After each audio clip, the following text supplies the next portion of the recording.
प्रयोगशाळेत नत्र स्थिर करणाऱ्या, जमिनीतील स्फुरद विरघळणाऱ्या व सेंद्रिय पदार्थांचे विघटन करणाऱ्या जीवाणूंची स्वतंत्ररित्या वाढ करून योग्य अशा वाहकात मिसळून तयार होणाऱ्या खताला जीवाणू खत असे म्हणतात.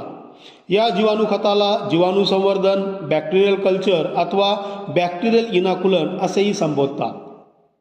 नमस्कार, मी प्राध्यापक डॉक्टर हेमंत पाटील.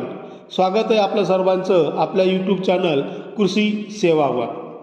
तर आज आपण बायो फर्टिलायझर म्हणजे जीवाणू खतं यावर आपणास संपूर्ण माहिती देणार आहे, जे आपणास अत्यंत महत्त्वाचं आहे. म्हणजे खास करून ॲग्रिकल्चरल MPSC किंवा तलाठी, ग्रामसेवक अथवा वेगवेगळ्या प्रकारच्या कॉम्पिटेटिव्ह एक्झामला म्हणजे आपण MSCसाठी देखील तयारी करतो, त्याच्यावर देखील या जीवाणू खतावर जवळपास 2 प्रश्न विचारले जातात.